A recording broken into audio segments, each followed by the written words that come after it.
So good morning guys. तो चलिए start करते हैं आज के यानी कि 6 मार्च के इंपॉर्टेंट करंट अफेयर्स को।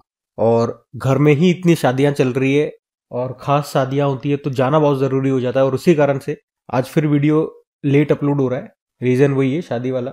लेकिन आज की ये मतलब कल की ये आखिरी शादी थी, तो उम्मीद है कि अब कहीं आना जाना नहीं होगा और अब आपको टाइम पे वीडियो मिल पाएगा। तो चलिए स्टार्ट करते हैं इसी उम्मीद के साथ आज की क्लास। तो आज का पहला इंपॉर्टेंट प्रश्न है कि ऑस्ट्रिया के चांसलर के रूप में अभी किसने शपथ ली है? तो आंसर होगा क्रिश्चियन स्टॉकर ने। तो अभी ऑस्ट्रियाई पीपुल्स पार्टी के क्रिश्चियन स्टॉकर ने अभी ऑस्ट्रिया के चांसलर के रूप में अभी शपथ ले ली है। तो क्रिश्चियन स्टॉकर का नाम याद रखना। अब मैं आपको पहले ऑस्ट्रिया लेकर के चलता हूं, जो कि एक यूरोपीय कंट्री है। उससे पहले मेरे एक प्रश्न का उत्तर आप लोग देना कि अभी जर्मनी के नए चांसलर बन गए, उनका नाम क्या है?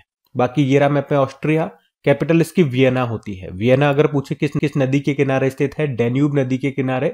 वैसे ओपेक का मुख्यालय आपको वियना में मिलेगा। इंटरनेशनल एटॉमिक एनर्जी एजेंसी का मुख्यालय आपको वियना में मिलेगा। करेंसी होती है यूरो। और यहाँ के प्रेसिडेंट कौन है? Von der Bellen. अच्छा, ऑस्ट्रिया की संसद को क्या कहते हैं? फेडरल असेंबली कहते हैं। अब इसी तरह से कुछ 8-10 देशों में नए प्रधानमंत्री और प्रेसिडेंट जो बने हैं वो मैं आपको रिवाइज करा रहा हूं। कल परसों भी मैंने आपको रिवाइज करवाए थे, वो अलग शीट थी, आज ये अलग नाम है, तो ध्यान से सुनना। जैसे अभी मॉरिशस के नए प्रधानमंत्री बने थे नवीन राम गुलाम। एशियन डेवलपमेंट बैंक के 11वें प्रेसिडेंट बने थे मसातो कांडा। वियतनाम के राष्ट्रपति लुओंग कुओंग बने थे, लुओंग कुओंग। इंडोनेशिया के राष्ट्रपति प्रबोवो सुबियांतो जो अभी भारत आए थे हमारे रिपब्लिक डे पे एज अ चीफ गेस्ट। और श्रीलंका के प्रधानमंत्री हरिनी अमरसूरिया। श्रीलंका के प्रेसिडेंट अनुराग कुमार दिसानायके। अल्जीरिया के राष्ट्रपति अब्देल मजीद तेब्बोने। थाईलैंड के प्रधानमंत्री पेंटाक्टोर्न शिनावात्रा। तुनिशिया के प्रधानमंत्री कामिल मद्दोरी। एस्टोनिया के प्रधानमंत्री क्रिस्टन मिशेल। और ईरान के प्रेसिडेंट मसूद पेजेस्कियान बने थे। ठीक है, तो ये 8-10 देशों में और हमने ध्यान रख लिए नए प्रधानमंत्री और प्रेसिडेंट जो बने। ध्यान रखना, अगला प्रश्न है और आज वाले का भी नाम याद रखना। ऑस्ट्रिया के नए चांसलर बन गए कौन? Christian stalker. अब देखते हैं अगला प्रश्न।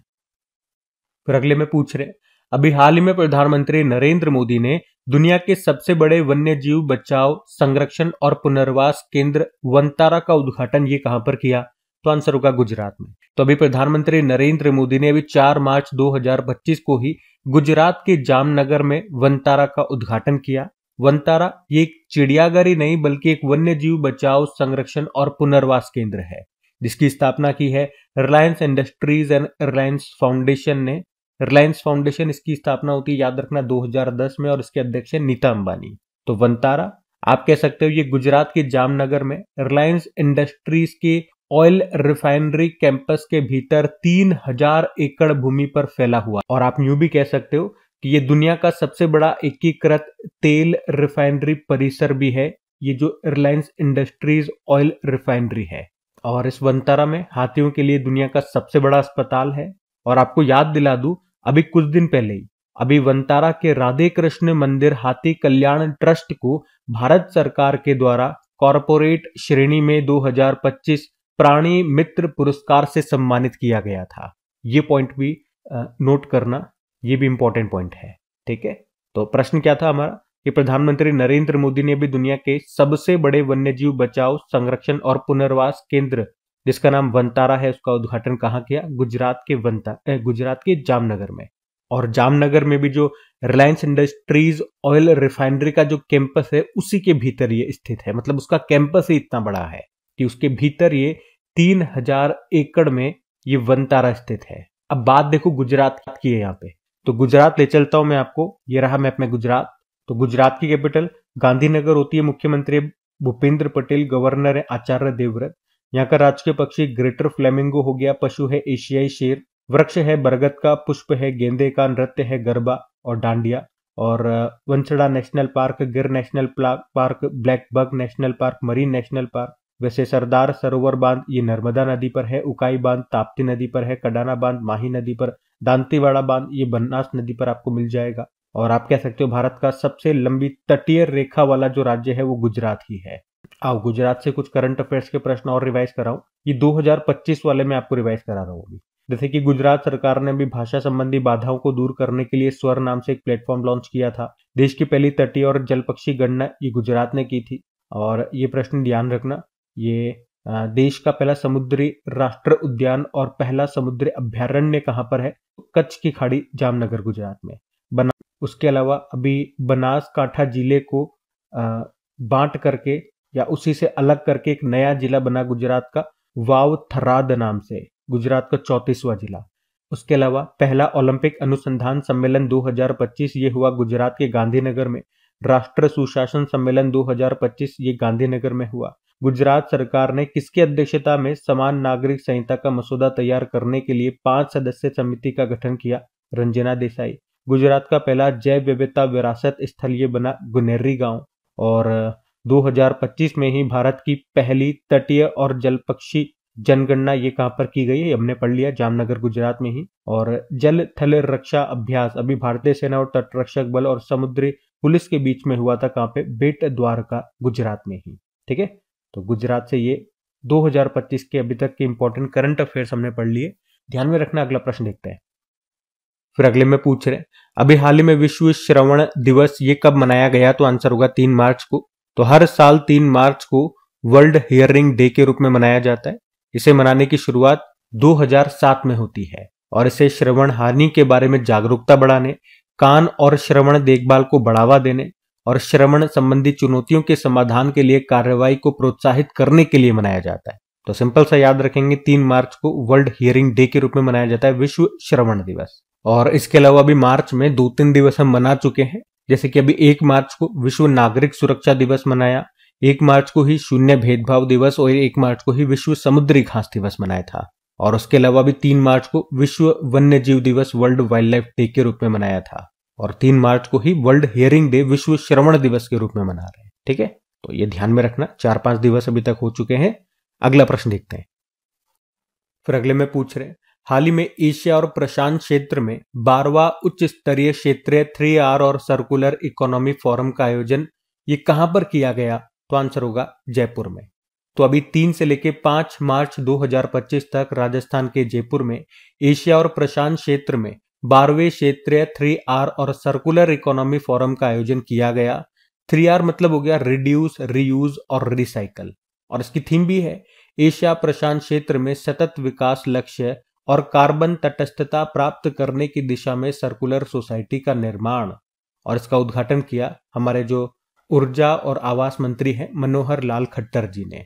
और वैसे मैं आपको बता दूं, भारत इससे पहले भी इसे एक बार होस्ट कर चुका है, जो कि इसका 8वां संस्करण था। कब? 2018 में। इसका जो लास्ट एडिशन था वो 2023 में हुआ था, कंबोडिया में हुआ था।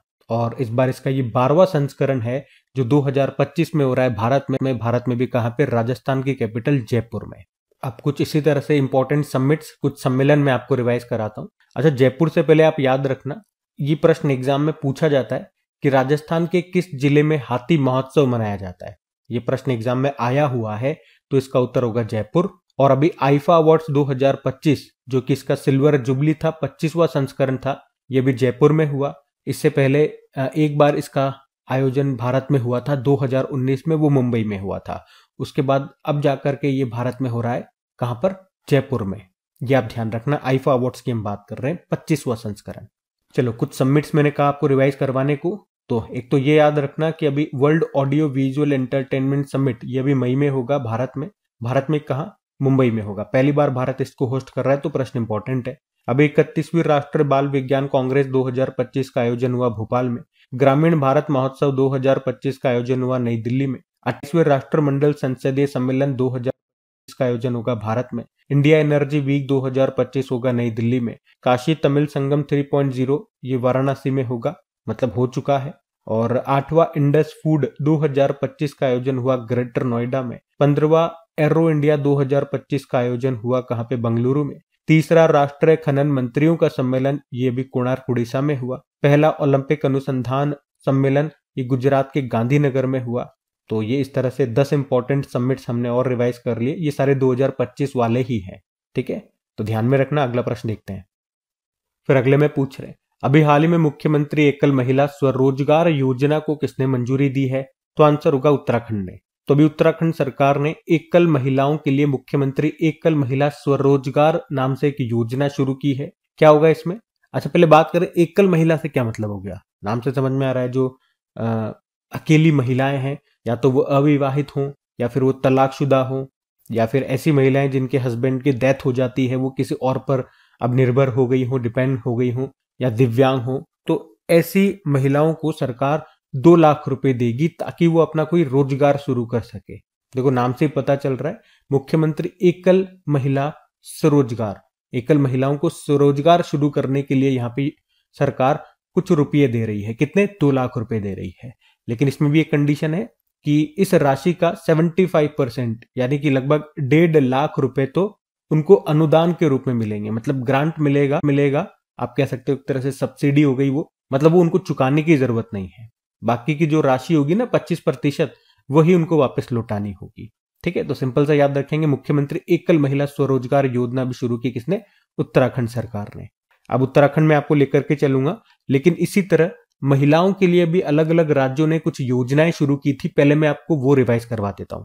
तो देखो फिर, अगर पूछे महतारी वंदना योजना, ये छत्तीसगढ़ ने शुरू की थी, हर महीने 1,000 रुपए। जिसमें जितने रुपए दिए जाते हैं वो मैंने सब यहाँ पे लिख रखे हैं। मैं आपको योजना और राज्य का नाम बता रहा हूँ, बाकी आप और पढ़ सकते हैं। जैसे कि लक्ष्मी भंडार योजना पश्चिम बंगाल ने शुरू की थी, मुख्यमंत्री माझी लाड़की बहिना योजना महाराष्ट्र ने, लाड़का भाऊ योजना भी महाराष्ट्र ने, लाडली बहना योजना मध्य प्रदेश, मुख्यमंत्री महिला सम्मान योजना ये दिल्ली जब आप सरकार हुआ करती थी तब यहाँ पे शुरू की गई थी, इंदिरा गांधी प्यारी बहना सुख सम्मान निधि योजना हिमाचल प्रदेश, मुख्यमंत्री बेटी स्वावलंबन योजना जिसे मुख्यमंत्री मैया सम्मान योजना भी कहते हैं झारखंड ने, हर घर हर गृहिणी योजना हरियाणा ने, सुभद्रा योजना उड़ीसा ने। उसके अलावा अभी शहीद माधो सिंह हाथ खर्चा योजना ये उड़ीसा ने शुरू की थी।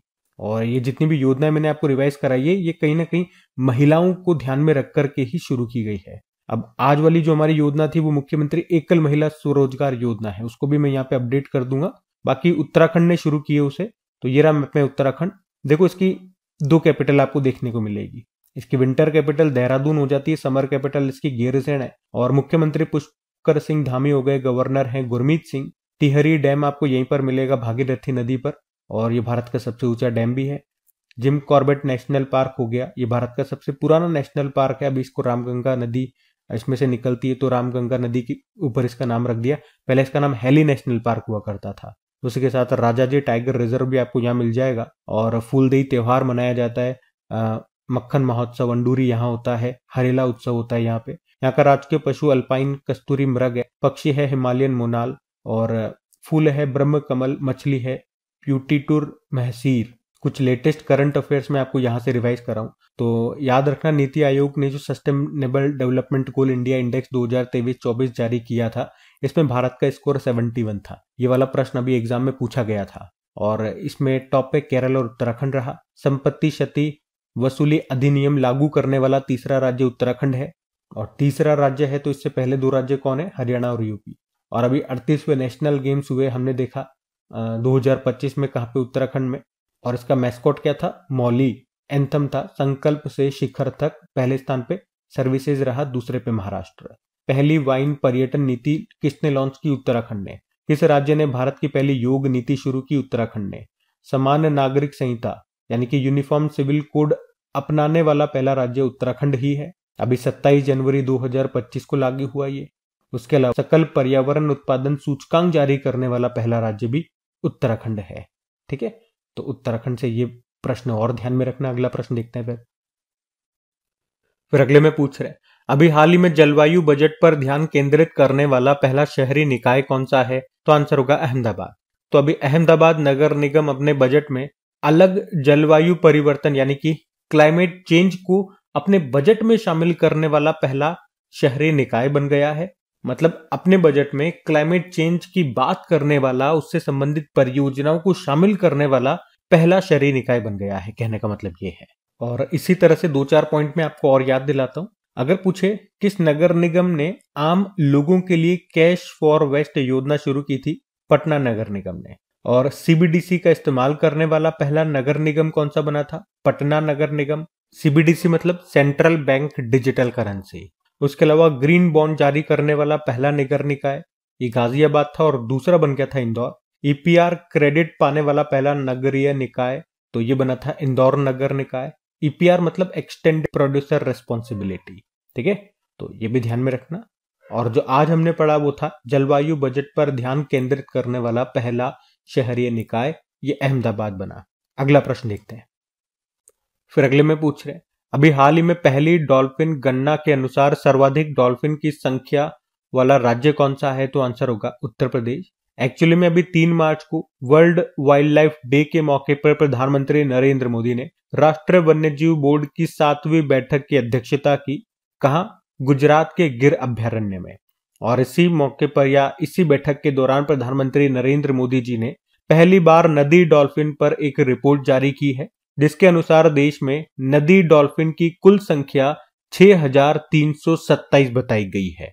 और इसमें भी अगर किस राज्य में सबसे ज्यादा है उसकी बात करेंगे तो आंसर हो जाएगा उत्तर प्रदेश में। दूसरे स्थान पे बिहार है। अब यहाँ पे डॉल्फिन से संबंधित कुछ इंपॉर्टेंट क्वेश्चंस मैं आपको करवाऊंगा जो करंट अफेयर्स में हमने पढ़े हैं, उसके बाद में उत्तर प्रदेश आपको लेकर के चलता हूं। लेकिन इससे पहले याद रखना, जैसे हमने डॉल्फिन की बात करी तो डॉल्फिन की ये पहली गणना थी, कितनी संख्याएं हैं वो याद रखना, सबसे ज्यादा कहां पर है वो याद रखना उत्तर प्रदेश में। लेकिन अगर पूछे गिद्ध के मामले में, या तेंदुआ पूछ ले, या चीता पूछ ले, या बाघ पूछ ले, इन सब के मामले में मध्य प्रदेश टॉप पर है। और आपको याद होगी अभी पक्षी प्रजातियों के मामले में अभी एक डेटा रिलीज हुआ था, उसमें पढ़ा था हमने सबसे ज्यादा पक्षी प्रजातियां ये आपको किस राज्य में मिलेगी? पश्चिम बंगाल में मिलेगी। और कितनी? 543। पहले हम देख लेते हैं डॉल्फिन की चर्चा कर, डॉल्फिन से और क्या क्या प्रश्न हमने पढ़े। एक तो याद रखना नेशनल डॉल्फिन डे, राष्ट्रीय डॉल्फिन दिवस 5 अक्टूबर को होता है। क्यों? क्योंकि नेशनल एक्वेटिक एनिमल, राष्ट्रीय जलीय जीव, इसे घोषित किया था हमने कब? 5 अक्टूबर 2009 में ही, ठीक है, इसीलिए 5 अक्टूबर को। ये हमारा नेशनल एक्वेटिक एनिमल भी है।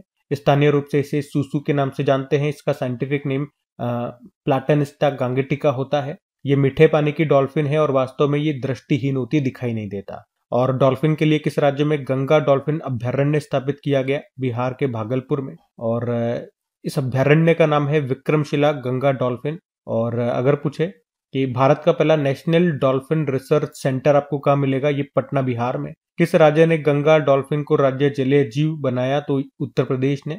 उसके अलावा असम में ब्रह्मपुत्र नदी है और इसी की सहायक नदी है कुल्सी नदी। और अभी इसी नदी में विश्व में पहली बार सैटेलाइट के द्वारा गंगा नदी डॉल्फिन की टैगिंग की गई थी। ठीक है, ठीक है। तो डॉल्फिन से ये 10 अलग अलग प्रश्न हमने पढ़ चुके हैं, वो मैंने आपको रिवाइज करा दिया। अब उत्तर प्रदेश की यहाँ पे बात हो रही थी तो लेकर के चलते हैं आपको उत्तर प्रदेश। ये रहा मैप में यूपी। देखो कैपिटल हो गई लखनऊ, मुख्यमंत्री है योगी आदित्यनाथ और गवर्नर है आनंदीबेन पटेल। यहाँ का राजकीय पक्षी सारस है, पशु है बारहसिंगा, वृक्ष है अशोक का, पुष्प है पलाश, फल है आम। और यहाँ पे आपको नारोरा न्यूक्लियर पावर प्लांट मिल जाएगा।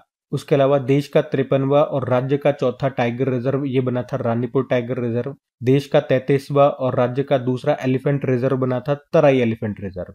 कुछ लेटेस्ट करंट अफेयर्स के प्रश्न मैं आपको उत्तर प्रदेश से रिवाइज करवाऊं तो अभी मोदी जी ने केन बेतवा लिंक परियोजना की आधारशिला कहाँ रखी थी?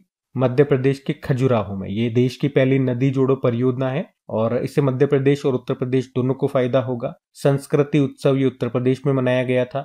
उत्तर प्रदेश सरकार को जल जीवन मिशन में सौर ऊर्जा को इनोवेटिव इस्तेमाल करने के लिए प्रधानमंत्री पुरस्कृत किया गया। अभी गणतंत्र दिवस परेड 2025 में जो टॉप झांकी है ये उत्तर प्रदेश की रही, दूसरे पे त्रिपुरा, फिर आंध्र प्रदेश। महाकुंभ में भगदड़ की घटना की जांच के लिए इलाहाबाद उच्च न्यायालय के सेवानिवृत्त न्यायाधीश हर्ष कुमार की अध्यक्षता में 3 सदस्यीय न्यायिक समिति का गठन भी किया गया था। ठीक है, तो ये भी ध्यान में रखना। अगला प्रश्न देखते हैं। फिर अगले में पूछ रहे हैं कि हाल ही में भारतीय वायुसेना की जगुआर स्क्वाड्रन की पहली महिला पायलट कौन बनी है? तो आंसर होगा तनुष्का सिंह। तो लखनऊ की तनुष्का सिंह इंडियन एयरफोर्स में फाइटर पायलट के तौर पर चुनी गई है। वह वायुसेना में जगुआर फाइटर जेट स्क्वाड्रन में शामिल होने वाली पहली महिला पायलट बन गई है। अच्छा, इसी तरह से ये ऑप्शंस भी आपके लिए इंपॉर्टेंट रहेंगे, जैसे कि Shivangi Singh Rafale fighter jet उड़ाने वाली पहली भारतीय महिला बनी। अवनी चतुर्वेदी सुखोई लड़ाकू विमान उड़ाने वाली भारत की पहली महिला पायलट बनी। शिवा चौहान दुनिया के सबसे ऊंचे युद्ध क्षेत्र सियाचिन में तैनात होने वाली पहली महिला ये बनी थी। ठीक है, तो ये नाम भी इंपॉर्टेंट रहेंगे, ध्यान में रखना। अगला प्रश्न देखते हैं। और वैसे हमारे भारतीय वायुसेना प्रमुख एयर चीफ मार्शल कौन है? अमरप्रीत सिंह है। और एयरफोर्स डे वायुसेना दिवस ये मनाया जाता है 8 अक्टूबर को। और अभी 2024 में कहां पर मनाया गया था? मरीना बीच चेन्नई में। आप ही में से किसी स्टूडेंट ने बताया उनके एग्जाम में अभी ये प्रश्न ही पूछा गया था कि कहां पर मनाया गया था भारतीय वायुसेना दिवस, तो मरीना बीच चेन्नई में। पढ़ चुके हैं हम। अगला प्रश्न देखते हैं अभी। फिर अगले में पूछ रहे हाल ही में 42वीं नेशनल सीनियर रोइंग चैंपियनशिप का आयोजन ये कहां पर किया जा रहा है, तो आंसर होगा भोपाल में। तो 42वीं 42 नंबर के नेशनल सीनियर रोइंग चैंपियनशिप का भी आयोजन ये भोपाल मध्य प्रदेश में किया जा रहा है। ये आयोजन भोपाल के बोट क्लब स्थित स्टेट वाटर स्पोर्ट्स एकेडमी में किया जा रहा है। तो 5 दिवसीय ये जो नेशनल कंपटीशन है ये 3 मार्च को शुरू हुआ, 7 मार्च तक चलेगा। नेशनल सीनियर रोविंग चैंपियनशिप की बात करें, ये रोविंग फेडरेशन ऑफ इंडिया के द्वारा आयोजित किया जाता है, जिसकी शुरुआत होती है 1982 में और अभी इसका 42 नंबर का एडिशन है। पिछले साल जो 41 नंबर का एडिशन हुआ था वो पुणे महाराष्ट्र में हुआ था, इस बार हो रहा है भोपाल में। अच्छा, भोपाल से ही आपको कुछ और प्रश्न मैं याद दिलाता हूं, जैसे कि अभी 31वीं राष्ट्रीय बाल विज्ञान कांग्रेस 2025 का आयोजन हुआ भोपाल में। भोपाल में ही अभी एक साथ 7,000 लोगों के द्वारा गीता का पाठ करने का Guinness book of world record बना था। सतत विकास लक्ष्यों की प्रगति मापने वाला पहला शहर बना भोपाल। देश का पहला ई कचरा क्लिनिक ये बना था भोपाल में। भोपाल के हबीबगंज रेलवे स्टेशन का नाम बदलकर रानी कमलापति स्टेशन हो गया। भोपाल गैस ट्रेजेडी आपको याद होगा, कौन सी गैस लीक हुई थी, प्रश्न आता है एग्जाम में, मिथाइल आइसोसाइनेट। अभी इसी के ऊपर एक बुक भी आई है, द प्रिजनर ऑफ भोपाल, इसको लिखा टिम वॉकर ने। और इंदौर के बाद किस शहर में भीख मांगने को अपराध घोषित कर दिया गया, भोपाल में ही। ग्लोबल इन्वेस्टर समिट का उद्घाटन अभी भोपाल में ही किया था प्रधानमंत्री नरेंद्र मोदी ने। ठीक है, तो भोपाल से ये सारे प्रश्न हैं, ध्यान में रखना। अगला प्रश्न देखते हैं। फिर पूछ रहे अगले में कि स्टीव स्मिथ ने अभी एक दिवसीय अंतरराष्ट्रीय मैचों से संन्यास ले लिया है, उनका संबंध किस देश से है, तो आंसर होगा ऑस्ट्रेलिया। तो ऑस्ट्रेलिया के खिलाड़ी है स्टीव स्मिथ, आप सभी जानते हैं, और अभी इन्होंने वनडे इंटरनेशनल से संन्यास की घोषणा कर दी है। ठीक है, तो ये इतना सा पॉइंट है, लेकिन इंपॉर्टेंट पॉइंट है, ध्यान में रखना। बाकी ये थी आज की हमारी करंट अफेयर्स की क्लास। और आपको याद होगा भी 2-3 दिन पहले भी एक शादी में जाने के कारण उस दिन तो क्लास हो ही नहीं पाई थी, हमारा कंटेंट ही नहीं बना था, और वही सेम चीज आज भी थी।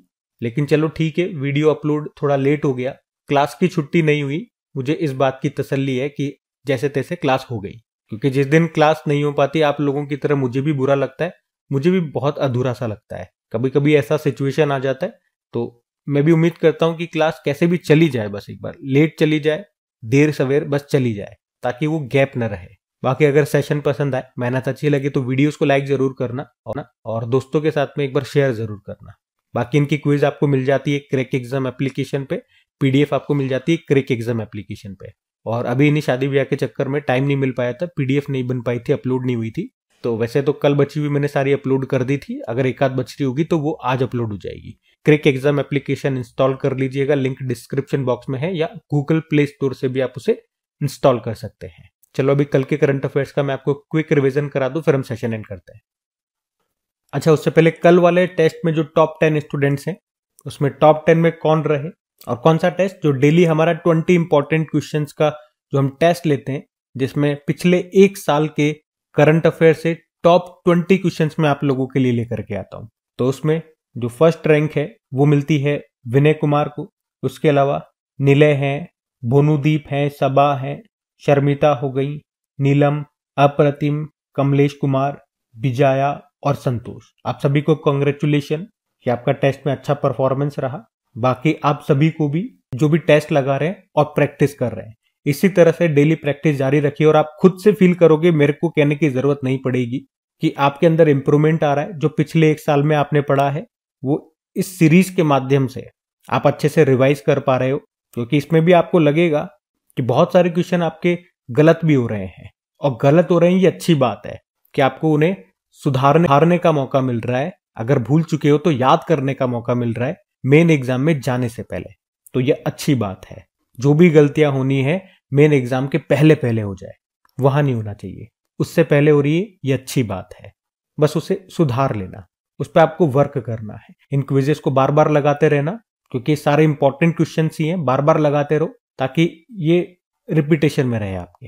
ठीक है, और डेली ये टेस्ट सीरीज होती है, मॉर्निंग में अपलोड हो जाती है। जो भी नहीं लगाते हैं वो जरूर लगाएं इसे। ऐसे इंपॉर्टेंट क्वेश्चन का रिवीजन आपको कहीं पर भी नहीं मिलेगा। फ्री में टेस्ट होता है, तो इसको जरूर यूज करें। चलो कल के करंट अफेयर्स का क्विक रिवीजन कर लेते हैं और सेशन एंड करते हैं। तो पहला प्रश्न पूछा था, भारत का पहला विश्व शांति केंद्र कहां पर स्थापित किया गया? गुरुग्राम में। और उरुग्वे के राष्ट्रपति बन गए यमांदू ओरसी। 26वीं नवरत्न कंपनी बन गई है IRFC और 25वीं IRCTC बनी। रक्षा लेखा महानियंत्रक यानी कि controller general of defence account बने कौन? डॉक्टर मयंक शर्मा। जन औषधि सप्ताह 2025 ये कब से कब तक? 1 से लेकर 7 मार्च तक। मोबाइल वर्ल्ड कांग्रेस 2025 का आयोजन ये कहां पर होगा या किया गया? तो आंसर होगा स्पेन में। उसके अलावा डेनिम ब्रांड है लेविस, इसके अभी ग्लोबल एम्बेसडर वैश्विक राजदूत बनाए गए कौन? दिलजीत दोसांझ। और चंद्रमा पर सॉफ्ट लैंडिंग करने वाला दूसरा निजी अंतरिक्ष यान यह है ब्लू गोस्ट। सशक्त पंचायत नेत्री अभियान, इसका उद्देश्य क्या है? भाई किसने शुरू किया है तो नाम से पता चल रहा है। उद्देश्य क्या है? महिला पंचायत नेताओं को सशक्त बनाना और स्थानीय शासन में उनकी भागीदारी बढ़ाना। और आखिरी प्रश्न था, किसने स्वावलंबिनी कार्यक्रम शुरू किया? Ministry of skill development and entrepreneurship ने नीति आयोग के सहयोग से। चलो कल का भी होमवर्क प्रश्न देखते हैं और सेशन एंड करते हैं। और कल पूछा था कि संघ लोक सेवा आयोग UPSC की अभी अध्यक्ष कौन बनी थी? तो प्रीति सूदन। आप सभी ने प्रश्न का बिल्कुल सही उत्तर दिया। ये रहा आज का आपका होमवर्क प्रश्न।